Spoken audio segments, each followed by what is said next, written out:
Go up, bald head. Go up, bald head. Elijah is the prophet like Moses. He's revealed himself to be the prophet like Moses because what has he done? He has parted the Jordan River, just like Moses parted the Red Sea. What has he done? The people have come to him and they have asked him, and he has healed the water in the same way that Moses had healed the water at Meribah when he put the wood in it to cleanse the bitter water.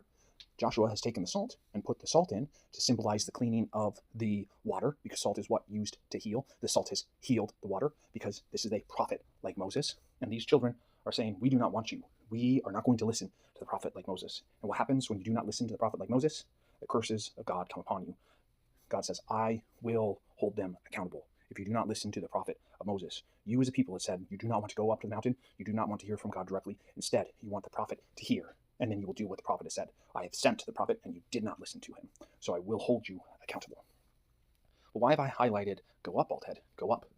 Because they are making fun of him for being bald. He is bald because he cannot be a prophet. He cannot be a prophet because Elijah was a hairy man. Elijah was a hairy man, and Elisha is not. So they're making fun of him, saying, you are not the true prophet of God. You can't be the true prophet of God because you are bald-headed. I say this because this is 2 Kings chapter 2. If we go to 2 Kings chapter 1, which is just one chapter earlier, this should be in the minds of the people who are reading this, that are able to see the connections that God is putting into his word for you to see what is happening. And so as we read this here, we got Ahaziah, who happens to be the king, and we get this situation. Moab rebelled against Israel after the death of Ahab. Ahaziah had fallen through the lattice in his upper room, which was in Samaria, which means he's in the northern kingdom. Remember, Judah is in the southern kingdom, so this is Israel in the northern kingdom. This is the 10 tribes in the northern kingdom. How many tribes rebelled and refused to enter into the promised land? 10 tribes. How many of the spies said, we will follow God? 2. The 2 tribes in the southern kingdom, the 10 tribes in the northern kingdom. And so we have Ahaziah in the northern kingdom, who is the king of Samaria, the king of Israel. And he was injured. So blue. He sent messengers and said to them, go inquire of Baal-zebub.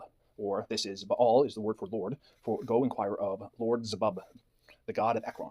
If I will survive this injury. Then the angel of Yahweh spoke to Elijah the Tishbite. Get up, go to meet the messengers of the king of Samaria and speak to them. Is it because there is no God in Israel that you are going to inquire of Baal-zebub, the god of Ekron? Therefore, thus says Yahweh, the bed upon which you have gone, you will not come down from, but you shall surely die. So Elijah went. When the messengers returned to the king, he asked them, why have you returned? Then they said to him, a man came up to meet us, and he said to us, go, return to your king, who sent you, and speak to him. Thus says Yahweh, is it because there is no God in Israel that you are sending to inquire of Baal-zebub, the god of Ekron, or Lord Zebub? Therefore, the bed upon which you have gone, you will not come down from it, for you shall surely die. Then he spoke to them, the king, what was the manner of the man who came to meet you, and spoke these things to you? And they answered him, a hairy man. And the king says, it is Elijah the Tishbite. What hairy man? What is that? Literally an owner of hair. Or, let's go back here. Whoops. If we open this up here, do you see this?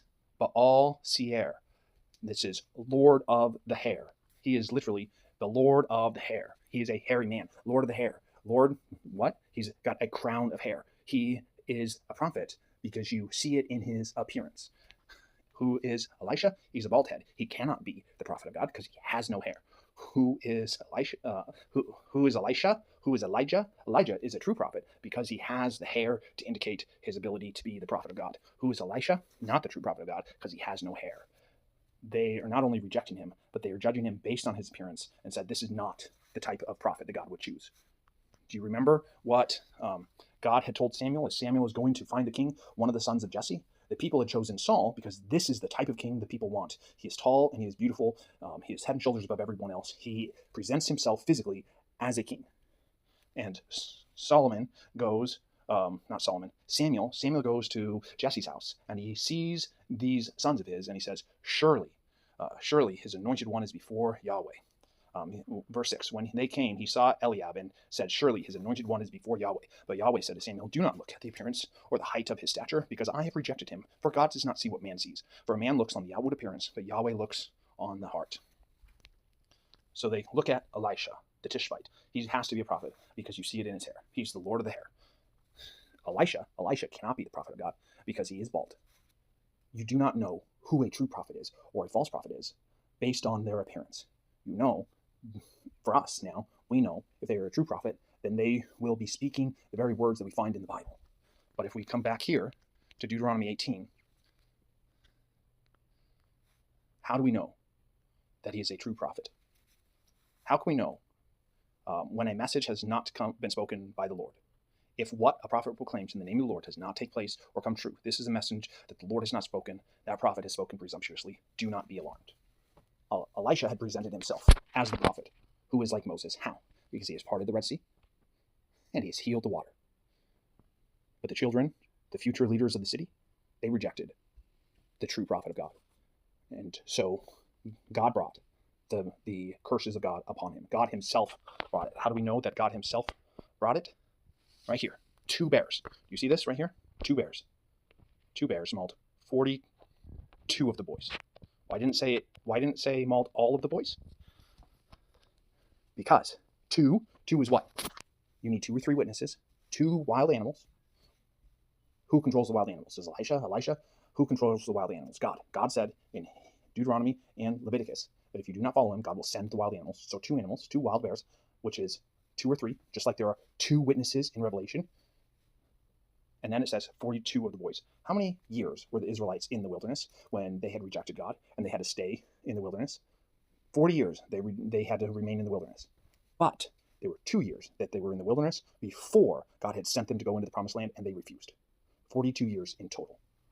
42 years, 42 boys, 2 bears, 2 or 3 witnesses. God himself has sent the 2 bears and killed 42 boys, saying, look, just like your forefathers who rejected me in the wilderness, and they had to remain for a total of 42 years in the wilderness, do not follow the rebellion of these boys, the future leaders of the city, in rebellion against the true prophet of Israel. Listen to Elisha. He is the prophet like Moses. 42 boys, 42 years. How long is the church in the wilderness in Revelation? 42 months. Only in Revelation, it changes from in the wilderness as rejection of God, but in the wilderness now as the protection of God. God has taken these images and he has turned them around and says that you do not want to be a part of the city, for the city will be destroyed. You go into the wilderness and you will find your protection. And we know this because Hebrews tells us in chapter 13 that just as the lamb on the Day of Atonement that has cleansed the temple had to be burned outside the city, let us join Jesus outside the city in the wilderness, because that is where we want to be, in fellowship with God, walking with God.